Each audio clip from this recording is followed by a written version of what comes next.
오늘도 시청해주셔서 감사합니다. 구독과 좋아요는 영상을 제작하는 데 큰 힘이 됩니다. 오늘도 좋은 하루 되세요. 그럼 오늘의 이야기를 시작하겠습니다. 저는 이수연이고요. 올해 44이에요. 혼자 키우는 딸아이가 하나 있고 작은 카페를 운영하면서 살고 있어요. 오늘 이야기를 시작하기 전에 여러분께 하나 물어보고 싶은 게 있어요. 만약에 여러분이 중학생 때 집에서 아버지가 이모와 그런 일을 하는 걸 봤다면 어떻게 하셨을까요? 저는 그때 14살이었어요. 학교에서 일찍 끝나서 집에 왔는데 이상하게 집이 조용하더라고요. 평소라면 어머니가 부엌에서 뭔가 하고 계실 텐데 그날은 아무 소리도 안 났어요. 그래서 살금살금 계단을 올라갔는데 부모님 방에서 소리가 나는 거예요. 문이 살짝 열려 있었는데 그 틈으로 본 게 아버지가 여섯째 이모랑 그러고 있는 거였어요. 여섯째 이모는 어머니 막내 동생이고 그때 20살이었거든요. 아버지보다 15살이나 어린데 말이에요. 그 순간 온몸이 얼어붙는 것 같았어요. 숨소리조차 내면 안 될 것 같아서 그냥 그 자리에 서 있었는데 다리에 힘이 빠져서 털썩 주저앉았어요. 그 바람에 소리가 났고 아버지가 벌떡 일어나면서 저를 봤어요. 아버지 얼굴이 지금도 기억나요. 당황한 것도 아니고 부끄러워하는 것도 아니었어요. 오히려 짜증난다는 표정이었거든요. 마치 방해받는 게 싫다는 식으로요. 그리고 여섯째 이모는 이불로 얼굴을 가리고는 킥킥거리며 웃었어요. 웃었다고요. 저는 그냥 돌아서서 뛰어나왔어요. 집 밖으로 나가서 한참을 돌아다녔는데 어디로 가야 할지도 모르겠고 누구한테 말해야 할지도 모르겠더라고요. 그때는 휴대폰도 없었으니까 친구한테 연락할 수도 없었고요. 저녁 때 집에 들어갔는데 어머니가 부엌에서 밥을 하고 계셨어요. 평소처럼 말이에요.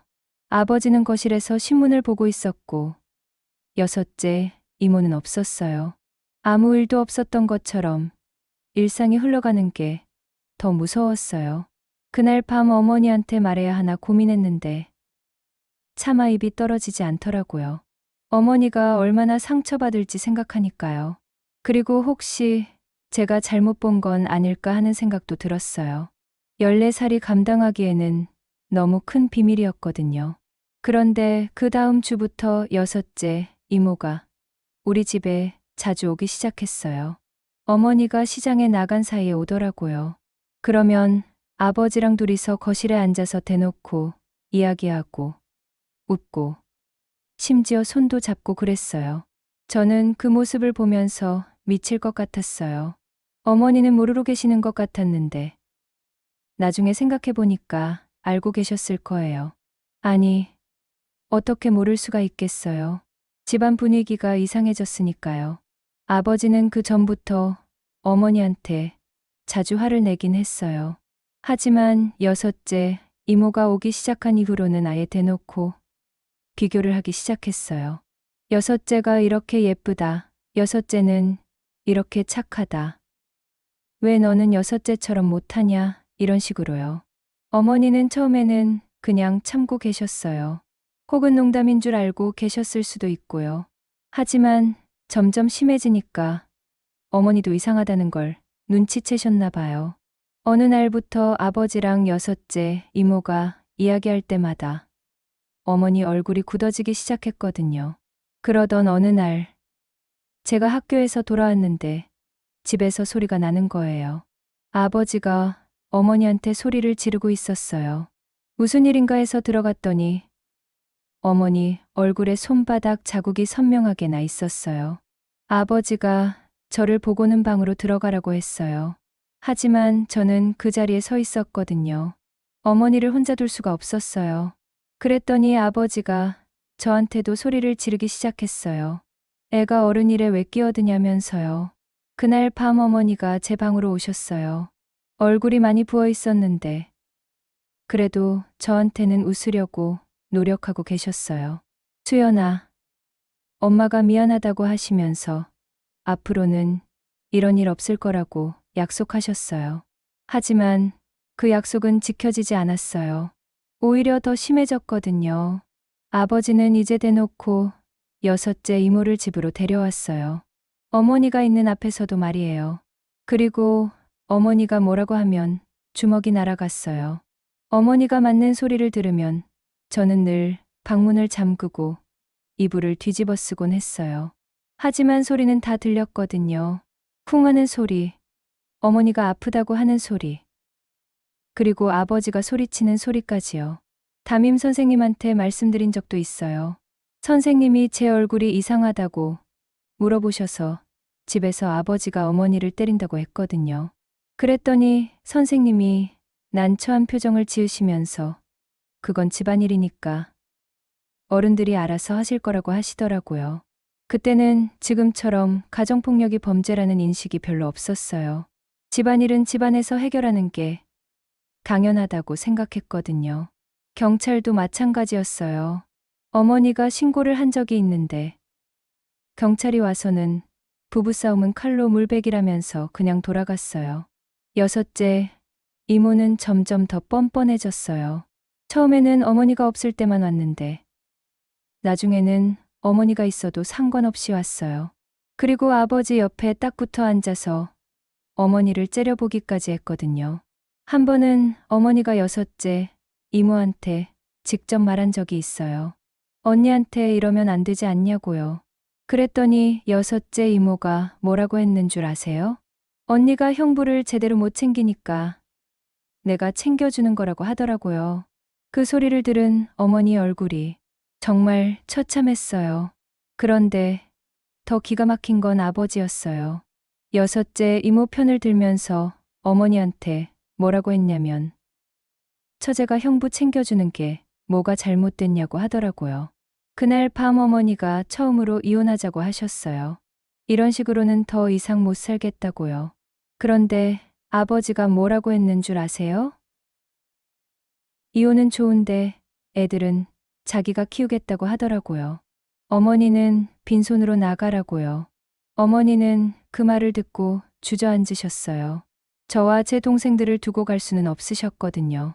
결국 어머니는 참기로 하셨어요. 그때 제가 정말 원망스러웠어요. 어머니를, 아버지를, 여섯째 이모를, 그리고 아무것도 할 수 없는 저 자신을요. 어머니는 그 스트레스 때문인지 자주 아프셨어요. 병원에도 자주 가셨고요. 한 번은 응급실에까지 실려가신 적이 있어요. 아버지가 너무 심하게 때려서요. 그런데도 어머니는 의사 선생님한테 계단에서 넘어졌다고 거짓말하셨어요.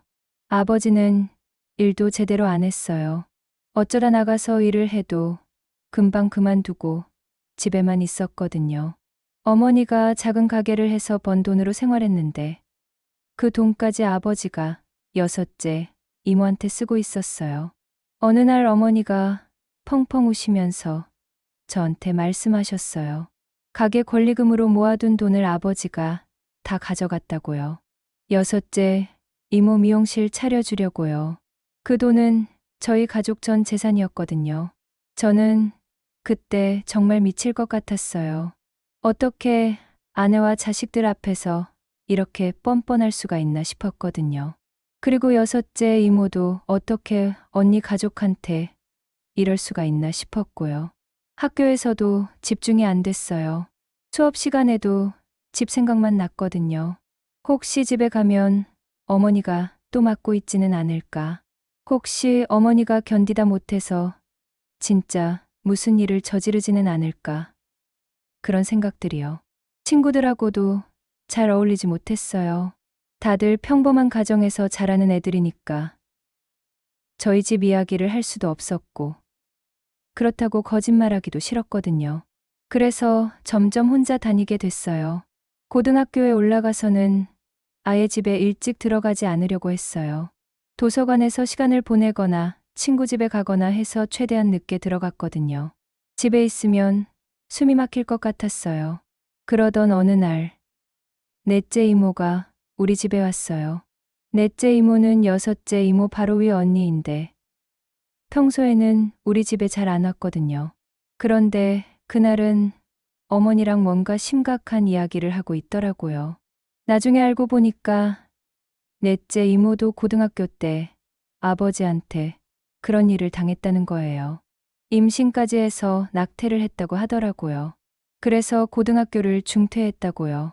그 이야기를 듣고 저는 정말 충격을 받았어요. 아버지가 어머니 여동생들을 그렇게 대했다는 게 믿어지지 않았거든요. 그런데 더 이상한 건 그 이후에도 넷째 이모 가족이 우리 집 2층에서 함께 살았다는 거예요. 도대체 이해할 수 없었어요. 넷째 이모가 아버지한테 그런 일을 당했다면서 어떻게 한 집에서 계속 살 수 있었을까요? 그것도 가족들이 다 아는 상황에서 말이에요. 지금 생각해봐도 정말 이상한 일이에요. 그런데 더 충격적인 건 그 이유였어요. 넷째 이모가 그 이야기를 하고 나서 몇 주 뒤에 여섯째 이모가 우리 집에서 아예 살기 시작한 거예요. 이사를 온 것도 아니고 그냥 매일 와서 자고 가더라고요. 어머니는 그때부터 정말 이상해지셨어요. 말수도 줄어들고 웃는 일도 거의 없어졌어요. 그리고 자주 멍하니 있으시더라고요. 저한테 말을 걸어도 한참 있다가 대답하시고요. 한 번은 어머니가 자살을 시도하신 적이 있어요. 제가 학교에서 돌아왔는데 어머니가 화장실에서 쓰러져 계시더라고요. 손목에서 피가 나고 있었어요. 정말 놀라서 소리를 질렀는데 그 소리를 듣고 아버지가 왔어요. 그런데 아버지 반응이 어땠는 줄 아세요? 짜증을 내더라고요. 어머니한테 왜 이런 쇼를 하냐고, 애들 앞에서 부끄럽지도 않냐고 소리를 지르는 거예요. 저는 그때 아버지가 정말 사람이 맞나 싶었어요. 응급실에 갔는데 의사 선생님이 어머니한테 상담을 받아보시는 게 어떻겠냐고 하셨어요. 하지만 아버지가 그냥 집에서 쉬면 된다고 하면서 그 자리에서 나와 버렸어요. 어머니는 끝까지 아무 말씀도 안 하셨고요. 그 일이 있고 나서도 여섯째 이모는 계속 우리 집에 왔어요. 오히려 더 당당해졌어요. 어머니가 그 상태인데도 아버지 옆에서 킥킥거리며 웃고 어머니 앞에서 아버지 어깨에 기대기까지 했거든요. 저는 정말 미칠 것 같았어요. 그래서 한 번은 여섯째 이모한테 직접 말한 적이 있어요. 이모가 이러시면 안 된다고. 어머니가 얼마나 힘들어 하시는지 모르냐고요. 그랬더니 여섯째 이모가 뭐라고 했는 줄 아세요? 수연아, 너는 아직 어려서 어른들 일을 모른다고 하더라고요. 그리고 자기는 언니를 위해서 하는 일이라고. 언니가 형부를 제대로 못 챙기니까 자기가 대신 해주는 거라고 했어요. 정말 어이가 없었어요. 그때 제가 17살이었는데 뭔가 결심이 섰어요. 빨리 이 집을 나가야겠다고 생각했거든요. 대학에 가서 기숙사에 들어가든지 아니면 아예 멀리 가든지 해야겠다고요. 공부를 정말 열심히 했어요. 그래야 장학금을 받아서 집에서 독립할 수 있을 테니까요. 다행히 성적이 잘 나와서 대학에 합격했는데 아버지가 등록금을 안 주겠다고 하더라고요. 어차피 시집갈 건데 대학 왜 가냐면서요. 어머니가 몰래 돈을 모아두신 게 있었어요. 용돈을 아껴가면서 모으신 돈이었는데 그걸로 제 등록금을 내주셨어요. 어머니가 저한테 그러시더라고요. 수연아, 너만이라도 이 집에서 나가서 잘 살아라고요. 대학교 1년을 다니면서 아르바이트를 정말 많이 했어요. 편의점, 식당, 과외까지 닥치는 대로 했거든요. 그래서 돈을 모아서 일본으로 갔어요. 일본 대학으로 편입할 수 있었거든요. 일본에 가기 전날 밤에 어머니가 저한테 오셨어요. 그리고 울면서 미안하다고 하시더라고요. 엄마가 무능해서 수연이를 이렇게 멀리 보낸다고. 정말 미안하다고요. 저도 그때 너무 울었어요. 일본에 가서는 정말 열심히 살았어요. 한국에서 있었던 일들을 다 잊고 싶었거든요. 공부도 열심히 하고 아르바이트도 하면서 독립적으로 살려고 노력했어요. 그곳에서 지금 남편을 만났어요. 한국계 일본인이었는데 정말 착한 사람이었거든요. 저한테 가족 이야기를 물어볼 때마다 적당히 둘러댔어요. 부모님이 사이가 안 좋아서 연락을 잘 안 한다고요. 결혼하고 아이가 생겼을 때 어머니가 연락을 오셨어요. 일본까지 와서 아이를 봐주시겠다고 하시더라고요. 그리고 이제는 정말 아버지와 끝났다고 같이 살면서 새로 시작하자고 하셨어요. 그때 저는 정말 고민이 많았어요. 어머니를 믿어도 될까 싶었거든요. 하지만 아이도 있고 어머니도 혼자 계시니까 같이 사는 게 좋겠다 싶었어요. 그래서 어머니와 저, 그리고 아버지가 만나서 이혼 이야기를 했어요. 아버지는 이혼해 줄 테니까 5천만 원을 가져오라고 하더라고요. 정말 기가 막혔지만 어머니를 위해서라도 그 돈을 마련했어요. 제가 일본에서 모은 돈과 남편이 도와준 돈으로요. 그렇게 어머니와 아버지는 이혼을 했어요. 저는 정말 후련했거든요. 이제야 어머니가 그 지옥 같은 생활에서 벗어나셨다고 생각했어요. 어머니도 일본에 와서 제 딸을 정말 예뻐해 주셨고, 저도 오랜만에 평온한 시간을 보낼 수 있었어요. 어머니는 손녀를 돌봐주시면서 정말 행복해 하셨어요. 그동안 못 받았던 사랑을 손녀한테 다 쏟아부으시는 것 같았거든요.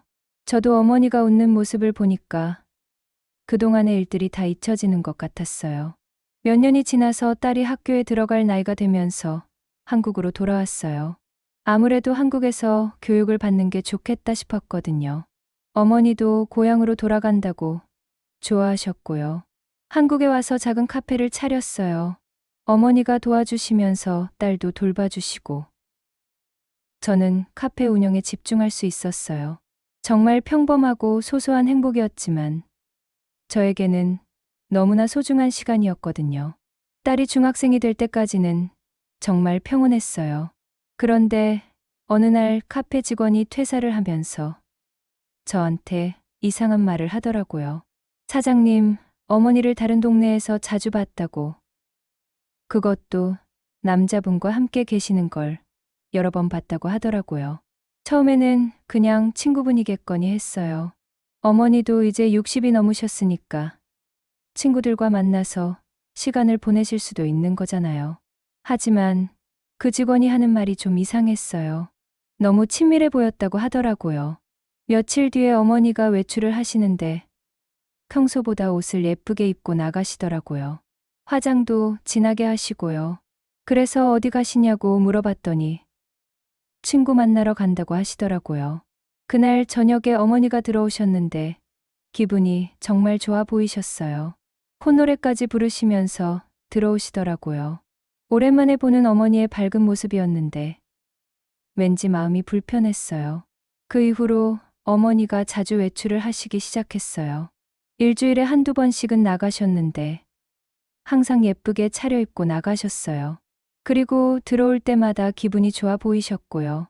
저는 점점 의심이 들기 시작했어요. 혹시 어머니가 남자친구라도 사귀시는 건 아닌가 하는 생각이 들었거든요. 그런데 그것 자체는 나쁜 일이 아니잖아요. 어머니도 새로운 사랑을 할 권리가 있으시니까요. 하지만 왜 숨기시는지가 이해가 안 됐어요. 당당하게 말씀하시면 될 텐데 왜 친구 만난다고 거짓말을 하시는지요. 그래서 한 번은 직접 물어봤어요. 어머니, 혹시 좋은 분 만나시는 거예요? 라고요. 어머니가 깜짝 놀라시더라고요. 그리고 아니라고 정말 친구들하고만 만난다고 하시더라고요. 하지만 어머니 표정이 너무 당황스러워 보였어요. 뭔가 숨기고 계신다는 게 확실했거든요. 몇 개월이 지나면서 어머니와 저 사이에 미묘한 갈등이 생기기 시작했어요. 사소한 일로도 의견이 안 맞고 어머니가 자꾸 외출하시는 것도 신경이 쓰였거든요. 그리고 딸 교육 방식을 놓고도 자주 다투게 됐어요. 딸이 고등학교에 올라가면서 그 갈등이 더 심해졌어요. 어머니는 딸을 너무 관대하게 대하신다고 생각했고 저는 좀 더 엄격하게 키워야 한다고 생각했거든요. 그런 일들로 자주 말다툼을 했어요. 그러던 어느 날 어머니가 갑자기 집을 나가겠다고 하시더라고요. 더 이상 저와 함께 살기 힘들다고 서로를 위해서 따로 사는 게 좋겠다고 하시더라고요. 저는 정말 당황했어요. 그동안 갈등이 있긴 했지만 헤어질 정도는 아니라고 생각했거든요. 어머니를 붙잡고 다시 한번 이야기해보자고 했지만 어머니 마음은 이미 정해진 것 같았어요. 어머니가 나가시면서 휴대폰을 두고 가셨어요. 제 명의로 된 폰이었거든요. 처음에는 그냥 두려고 했는데 며칠 뒤에 어머니 연락처가 필요한 일이 생겨서 폰을 확인해 봤어요. 그런데 휴지통에서 녹음 파일들을 발견했어요. 여러 개가 있었는데 호기심에 하나를 들어봤거든요. 그런데 그게 여섯째 이모와의 통화 내용이었어요. 그 녹음 파일을 듣는 순간 정말 하늘이 무너지는 것 같았어요. 어머니와 여섯째 이모가 통화하는 내용이었는데 여섯째 이모가 어머니한테 돈을 빌려달라고 하더라고요. 그리고 어머니는 막내가 준 카드로 돈을 보내겠다고 하시는 거예요. 막내라는 건 제 남동생 이야기예요. 남동생이 일본에 있으면서 어머니 용돈으로 매달 카드에 돈을 넣어주거든요. 그런데 어머니가 그 돈을 여섯째 이모한테 빌려주고 계셨던 거예요. 더 충격적인 건 그 다음 내용이었어요. 여섯째 이모가 어머니한테 그러더라고요. 언니 딸이 볼 수도 있으니까 카톡 내용 지우라고, 통화 기록도 지우라고요. 그리고 앞으로는 더 조심하자고 하더라고요. 저는 그 순간 정말 미칠 것 같았어요. 어머니가 여전히 여섯째 이모와 연락하고 지내신다는 것도 충격이었는데 제 동생이 보낸 용돈까지 여섯째 이모한테 빌려주고 계셨다니요. 다른 녹음 파일들도 들어봤어요. 그런데 내용이 더 가관이었어요. 어머니가 여섯째 이모한테 저 욕을 하고 계시더라고요. 수연이가 요즘 너무 까칠하다. 딸 교육 때문에 맨날 잔소리한다. 같이 살기 힘들다 이런 식으로요. 그리고 제일 충격적인 건 어머니가 아직도 아버지를 만나고 계신다는 거였어요.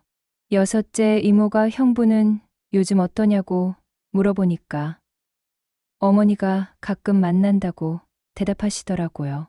저는 정말 배신감이 들었어요. 제가 5천만 원을 들여서 이혼시켜 드렸는데 어머니가 몰래 아버지를 계속 만나고 계셨다니요. 그것도 제가 마련한 돈으로 집까지 구해서 말이에요. 그 이후로 며칠 동안 잠도 못 자고 밥도 못 먹었어요. 정신과에서 받던 약도 효과가 없었거든요. 20년 넘게 받아온 우울증 치료가 다 소용없어지는 것 같았어요. 딸한테는 할머니가 잠깐 일 때문에 나가셨다고 했어요. 딸이 할머니를 많이 따랐거든요. 진짜 이유를 말할 수는 없었어요. 아이한테는 너무 충격적인 이야기니까요. 며칠 뒤에 사촌 동생이 연락을 왔어요. 아프다고 해서 병원에 갔는데 어머니를 봤다고 하더라고요. 그래서 저도 그 병원에 갔어요. 어머니와 마주쳤거든요. 저는 어머니한테 다 말했어요. 녹음 파일 들었다고, 여섯째 이모랑 계속 연락하고 지낸다는 것도 알고 있다고, 아버지도 만나고 계신다는 것도 안다고요. 어머니 얼굴이 하얗게 질리더라고요. 어머니가 변명을 하려고 하시더라고요. 그런 게 아니라고, 오해라고요. 하지만 저는 더 이상 들을 수가 없었어요. 그래서 큰 소리로 말했어요. 어떻게 이럴 수 있냐고. 내가 얼마나 힘들었는데 또 이런 짓을 하시냐고요. 어머니가 사람들이 많은 로비 쪽으로 도망가시더라고요. 창피하셨나 봐요. 저는 그때 정말 분했어요. 이런 일을 버려놓고 도망가시다니요. 그날 밤에 여섯째 이모한테 전화가 왔어요. 갑자기 만나자고 하더라고요. 네가 나를 찾는다면서 보자고 하는 거예요. 저는 처음에는 안 나가려고 했어요. 하지만 한편으로는 여섯째 이모한테 할 말이 있었거든요. 결국 만나러 갔어요. 여섯째 이모가 정한 장소였는데 동네 공원이었어요. 밤이라서 사람도 별로 없었고요. 저는 여섯째 이모가 사과라도 할 줄 알았어요.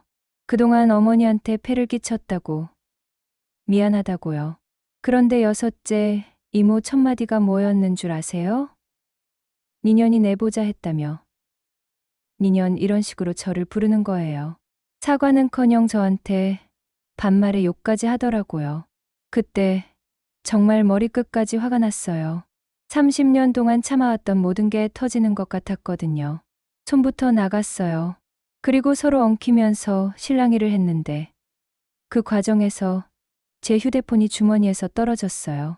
정신없이 싸우다 보니까 그 휴대폰으로 여섯째 이모 머리를 치게 됐어요. 일부러 그런 건 아니었는데 손에 폰이 들려 있었거든요. 여섯째 이모가 머리에서 피를 흘리면서 쓰러졌어요. 저는 그 순간 정말 놀랐어요. 여섯째 이모가 머리에서 피를 흘리면서 쓰러진 걸 보니까 정신이 번쩍 들더라고요. 아무리 화가 났어도 사람을 다치게 할 생각은 없었거든요. 급하게 구급차를 불렀어요. 여섯째 이모는 의식은 있었지만 머리에서 계속 피가 나고 있었거든요. 구급차가 오기 전에 경찰도 왔어요. 누군가 신고를 한 것 같았어요. 병원에 가서 알아보니까 여섯째 이모가 두피, 열상으로 전치 사주 진단을 받았다고 하더라고요. 입원도 사주했고요. 저는 특수상해로 기소됐어요. 정말 어떻게 된 건지 실감이 안 났어요. 물론 제가 잘못한 건 맞아요. 아무리 화가 났어도 폭력을 쓴 건 정말 잘못된 일이거든요. 그 부분에 대해서는 진심으로 반성하고 있어요. 여섯째, 이모한테도 미안한 마음이 있고요. 병원비가 600만 원 정도 나왔어요. 의료보험공단에서 연락이 와서 정리했고 합의를 위해서 1000만 원을 제안했어요. 제 딸이 재수생이라 돈이 많이 들어가는 상황이었지만 그래도 제가 저지른 일에 대한 책임은 져야 한다고 생각했거든요. 하지만 여섯째, 이모 측에서는 1000만 원으로는 부족하다고 했어요. 3000만 원을 생각한다고 하더라고요. 저는 정말 막막했어요. 그런 큰 돈을 어떻게 마련해야 할지 모르겠더라고요. 결국 공탁금 1000만 원과 병원비를 납부했어요. 생활이 넉넉하지 않은 상황에서 정말 힘들게 마련한 돈이었거든요. 그런데 여섯째 이모는 그 돈도 찾아가지 않으시더라고요. 재판이 시작됐는데 생각보다 오래 걸렸어요. 올해 8월에 첫 재판이 열렸는데 정말 떨렸어요. 법정에 서는 게 처음이었거든요. 반성문도 준비해서 읽었고요. 여섯째 이모도 법정에 와 있더라고요. 재판 결과 징역 1년에 집행유예 2년, 사회봉사 80시간이 나왔어요. 저는 그 결과에 별로 불만이 없었어요. 제가 잘못한 일에 대한 적절한 처벌이라고 생각했거든요. 그런데 재판이 끝나고 나오는데 여섯째 이모가 저보고 소리를 지르더라고요. 제가 반성할 기색이 안 보인다고, 꼬라봤다고 난리를 치는 거예요. 법정에서까지 저를 미친년이라고 부르더라고요. 저는 그냥 지나가면서 슬쩍 봤을 뿐인데 그런 식으로 해석하시더라고요. 정말 억울했지만 변호사가 말하지 말고 그냥 나가라고 해서 나왔어요. 나중에 여섯째 이모 측에서 제출한 탄원서를 봤는데 정말 충격적이었어요. 여섯째 이모가 아버지한테 성폭행을 당했다고 적혀 있더라고요. 중학생 때부터 당했다고요. 그리고 넷째 이모도 고등학교 2학년 때 아버지 아이를 임신해서 낙태했다는 내용도 있었어요. 그래서 고등학교를 자퇴했다고 하더라고요. 하지만 저는 그 내용들이 사실과 다르다고 생각해요. 물론 제가 어렸을 때라서 모르는 부분도 있을 수 있지만 적어도 여섯째 이모와 아버지가 연애했다는 건 확실하거든요. 그걸 동네 사람들도 다 알고 있었으니까요. 만약에 정말 성폭행이었다면 어떻게 그 이후에도 계속 우리 집에 오셨을까요? 그것도 당당하게 아버지 옆에 앉아서 어머니를 무시하면서요. 그리고 넷째 이모도 마찬가지예요. 그런 일이 있었다면 어떻게 한 집에서 계속 살 수 있었을까요? 여섯째 이모는 공탁금도 찾지 않고 엄벌 탄원서를 제출했어요. 적은 금액으로 합의하려 한다고 당당히 적어서 냈더라고요. 저는 정말 하늘이 무너지는 것 같았어요. 9월에 2심 재판이 열렸는데 똑같은 결과가 나왔어요. 징역 1년에 집행유예 2년, 봉사활동 80시간이요. 저는 그 결과에 만족했어요. 이제 이 일을 정리하고 새로 시작하려고 했거든요.